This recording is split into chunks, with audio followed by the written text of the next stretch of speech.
Assalamualaikum warahmatullahi wabarakatuh dan selamat sejahtera. Jadi hari ini bersama dengan cikgu lagi. Tapi kali ini kita akan buat satu topik khas yang mana kita boleh kata dia adalah subtopik kepada topik 1.2 di dalam bab 1 untuk Sains Tingkatan 2 KSSM, iaitu mengenai kekunci dikotomi. Okey, untuk memahami kekunci dikotomi ni, ramai orang kata, oh ini susah lah nak faham apalah sebenarnya benda ni. Jadi sebenarnya cikgu ingin mudahkan kamu semua untuk faham apakah itu kekunci dikotomi sebenarnya. Jadi kekunci dikotomi ni sebenarnya kita, bahasa mudah dia adalah kita buat pengelasan menggunakan ayat. Okey, maksud dia kita buat pengelasan, kita menggunakan ayat. Dekat sini, kita menggunakan ayat. So, secara umumnya, kamu dah belajar mengenai pengelasan sebelum ni. Okay, pengelasan yang biasa kita buat adalah kita menggunakan carta. Okay, bermaksud, menggunakan carta macam mana tu? Okay, kalau kamu ada berapa banyak objek yang kamu bagi, contohnya, ni cikgu lukis objek. Jadi, kita akan buat carta untuk mengelaskan objek tersebut. Dalam kes ni, sebagai contoh, ni kita buat pengelasan, kemudian kita akan bahagikan kepada kelas-kelas dia. Tak kira dah berapa banyak barang di dalam tu, ataupun objek di dalam tu, kita akan kelaskan sehingga akhir. Okey, itu adalah pengelasan yang biasa kamu buat. Tapi dalam kekunci dikotomi ni, apa yang kita cuba nak buat adalah pengelasan menggunakan carta tu, yang kita gunakan carta ni, kita nak tukar dia menjadi pengelasan kepada bentuk ayat.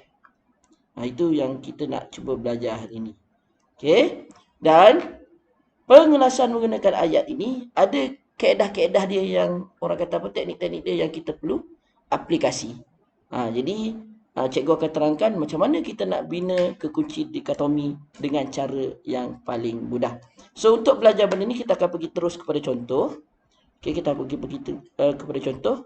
Okey, bayangkan dekat sini cikgu ada pilih 5 organisma untuk kita kelaskan. Jadi daripada 5 organisma ni, okey, daripada 5 organisma ni. Okey, 5 organisma ni, macam mana kita nak kelaskan dan kita nak hasilkan kekunci dikotomi. Itu yang cikgu nak tunjuk macam mana kita nak buat pada hari ini. Okey, sebelum kita nak mulakan benda yang kita belajar ni, yang cikgu tunjuk dekat depan ni, okey, macam mana kita nak mengelaskan haiwan-haiwan tersebut, yang paling penting adalah, okey, kita kena pasti dulu haiwan apa yang ada. Organisma apa yang ada dekat gambar yang cikgu bagi ni. Okey. So, untuk buat pengelasan kita kena kenal dulu organisma yang ada. So, untuk memudahkan korang, so cikgu tunjuk awal-awal yang ini kita panggil sebagai burung hantu. So, kita ada burung hantu. Okey, dekat sini kita ada ikan bawal. So, cikgu bagi nama je, ikan bawal. So, dekat bawah ni, bagi siapa yang tak kenal, ini adalah kangaroo.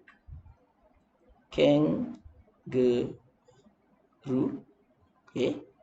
Yang ini kita ada ular.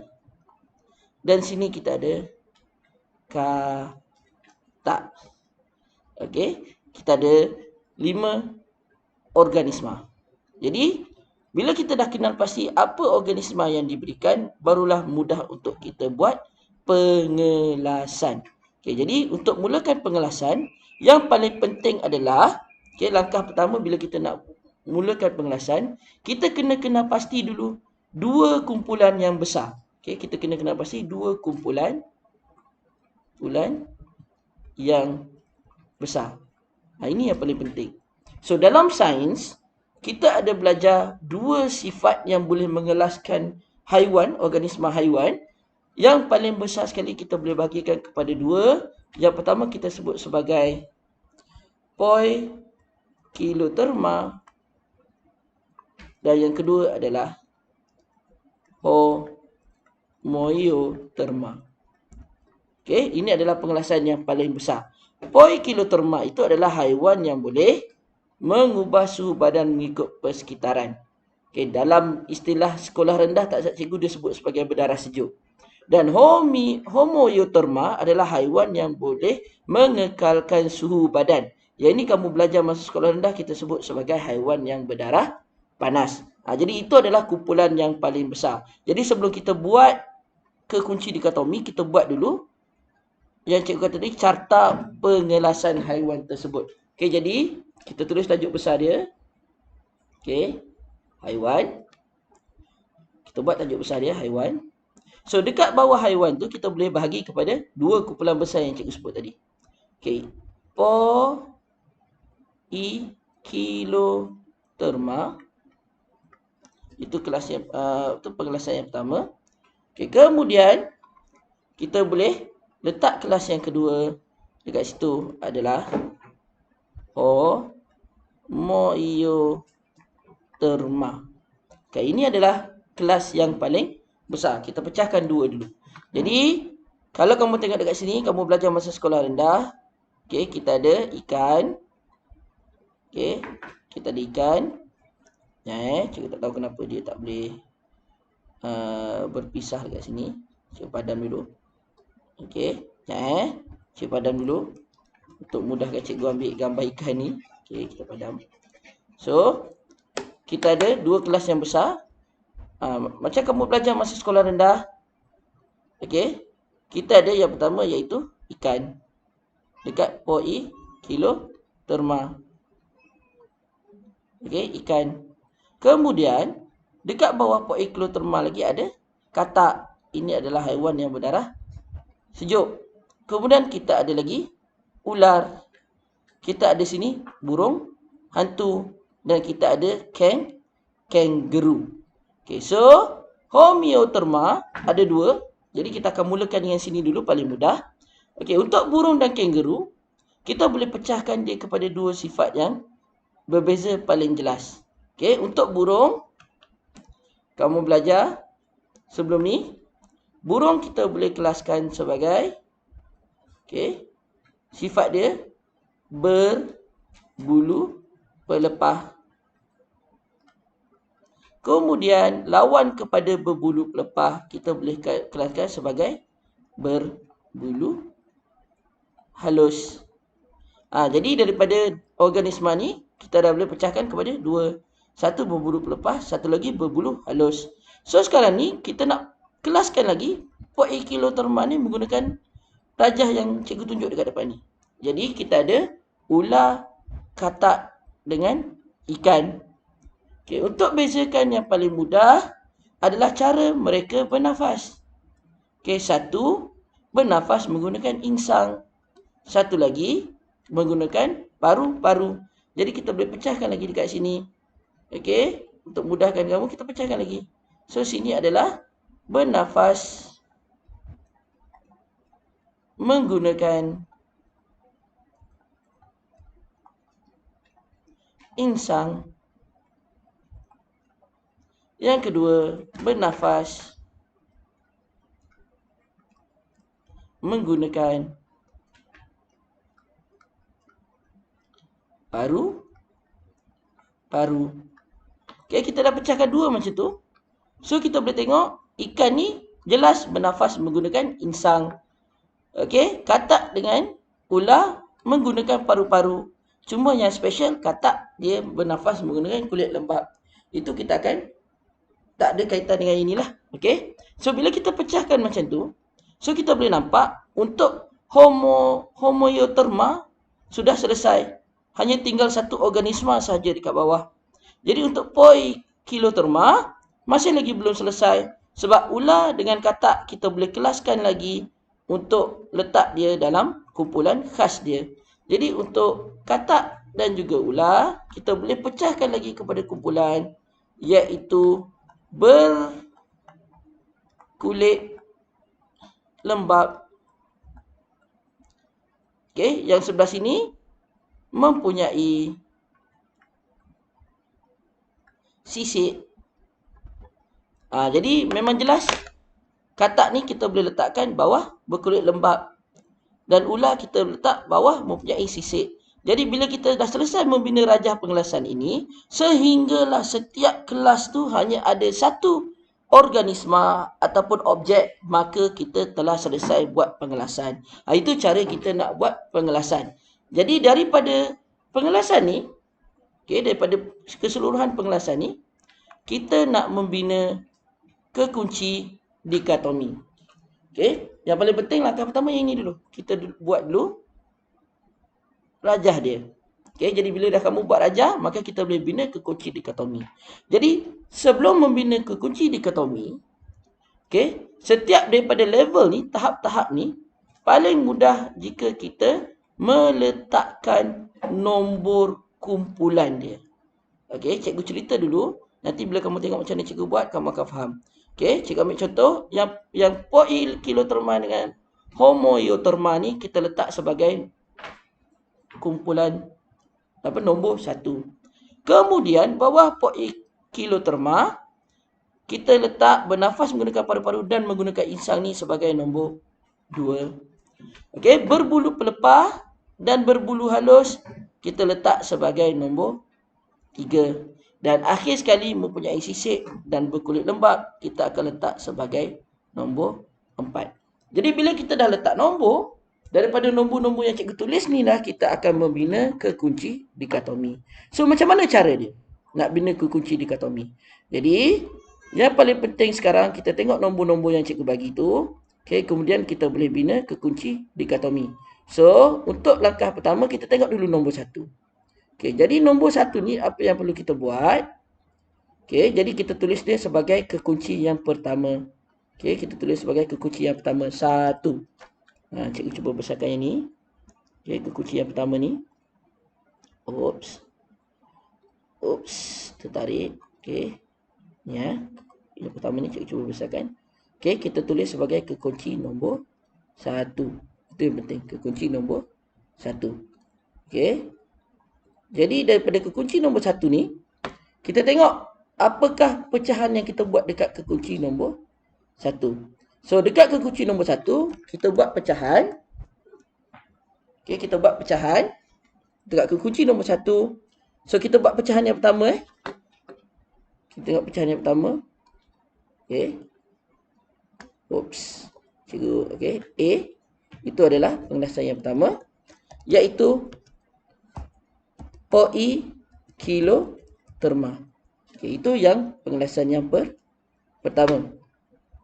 Kekunci yang pertama, silap. Kekunci yang pertama, poikiloterma. So daripada kekunci poikiloterma ni, cuba kita tengok nombor 1 tu pergi ke nombor berapa. So kalau kamu tengok dekat rajah carta yang kamu buat tadi, kekunci nombor 1 ni pergi kepada nombor 2 dekat bawah tu. Jadi poikiloterma pergi kepada nombor 2. So kita tulis dekat ujung tu, poikiloterma pergi ke nombor 2. Jadi kamu dah selesai buat yang pecahan yang pertama. So nombor 1 A, poikiloterma pergi ke nombor 2. Jadi itu adalah yang pertama. Kita tengok pula kekunci yang kedua. 1A kita dah ada poikiloterma. Jadi kita pergi kepada 1B. So A ni kita tukar jadi B. So untuk B, macam kita dah tulis poikiloterma, pasangan sebelah dia adalah homoioterma. Jadi kalau kamu tengok homoioterma tu pergi ke nombor berapa? So dalam rajah yang kita bina tadi, homoioterma pergi kepada nombor 3. Jadi nombor 2 dekat sini kita akan tukar menjadi nombor berapa tadi? Nombor 3. So selesai kekunci yang pertama. Ini dah selesai kekunci pertama, kita buat rapat sikit. Sekarang ni kita nak membina kekunci nombor 2. So kekunci nombor 2 tu kita nak rujuk kat mana? Tengok balik nombor 2 tu.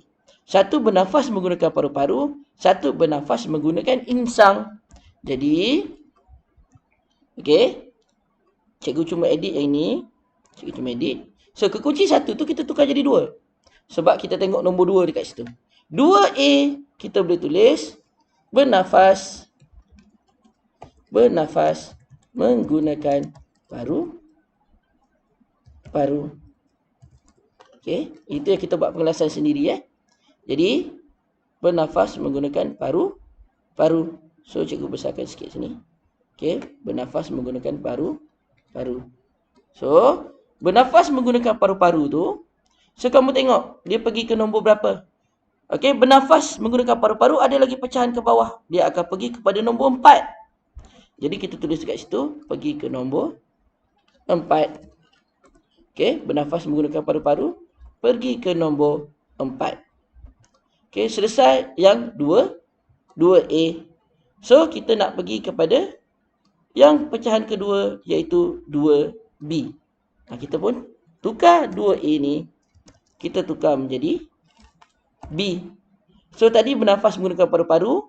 Yang ada dekat situ, selepas bernafaskan menggunakan paru-paru, kita ada bernafas menggunakan insang. Okey, jadi kita pergi bernafas menggunakan paru-paru ni, kita tukar menjadi bernafas menggunakan insang. Okey, kat situ. Jadi, kalau kamu tengok, bernafas menggunakan insang, ada tak pecahan lagi bawah dia? Tak ada. Dia terus pergi kepada ikan. Dan macam cikgu bagi tadi nama, ikan bawal. Jadi, kita tulis dekat situ, bernafas menggunakan insang, dia akan akhir dengan ikan bawal. Jadi, yang B tu sudah selesai. Okay, kita dah selesai nombor 1 dan nombor 2. Kita tengok ke kunci seterusnya, iaitu nombor 3. Jadi, kita buat satu lagi kekunci. Okey, daripada nombor 2 tadi kita tukar menjadi nombor 3. Okey, nombor 3. So 3A kamu kena tengok bawah carta kamu nombor 3 tu ada apa? Ada berbulu pelepah, ada berbulu halus. Jadi daripada berbulu pelepah tu kita tulislah berbulu pelepah. Okey, so untuk berbulu pelepah ada tak pecahan bawah dia tu? Dah tak ada pecahan. Dia terus kepada organisma. Jadi, kita tulis dekat situ berbulu pelepah. So, bawah dia adalah burung hantu. Dah selesai. Nombor 3A. Kemudian kita sambung balik untuk 3B.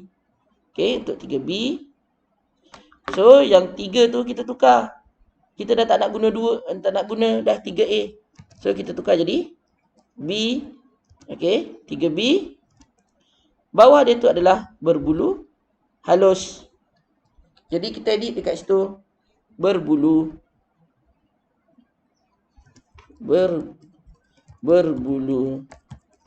halus. Jadi, ada organisma apa dekat situ? Itu adalah kangaroo. So, kamu tulis kangaroo. Okey. Lalu kekunci nombor 3 dah selesai. Dan kita rujuk balik kita punya carta tu. Okey, nombor 1 kita dah buat, nombor 2 kita dah buat, nombor 3 dah buat. Yang tinggal adalah nombor 4. Jadi untuk nombor 4 ni kita kena buat. So, kita tulis 4A. Okey, kita tulis dulu 4A. 4A. Kita tengok balik 4A tu apa? So, yang pertama adalah mempunyai sisik. Jadi, teruslah tulis. Okey, 4A. Mempunyai sisik. So, bawah mempunyai sisik tu ada tak lagi pecahan? Tak ada. Dia terus kepada ular. Okey, itu mempunyai sisik. Jadi, pasangan dia kita tulis sebagai 4B. 4B, kalau kamu tengok balik carta, dia adalah berbulu halus. Berbulu halus pula. Okey. Berkulit lembap. Jadi, bawah berkulit lembap tu, kita boleh terus bagi kepada katak. Jadi, bila kita dah buat keempat-empat, kita dah tengok, okey, nombor 1 ada tak? Ada. Nombor 2 ada tak? Ada. Nombor 3 ada tak? Ada. Nombor 4 ada tak? Ada. Jadi, telah selesai kamu membina kekunci dikotomi. Jadi, bermaksud kekunci dikotomi ni mudah saja untuk kamu faham. Apa yang kita perlu buat adalah kita buat pengelasan daripada carta yang ada dekat tepi ni. Ini carta tu. Kita cuma nak tukar dalam bentuk ayat. Jadi, nombor-nombor yang kamu tengok dekat tepi ni, nombor-nombor yang kamu tengok dekat tepi tu, okey. So, kita boleh tulis tajuk besar dekat atas dia. Kita boleh tulis tajuk besar dekat atas dia. Kat sini. Okey. Kita boleh tulis kat situ. Kekunci dikotomi.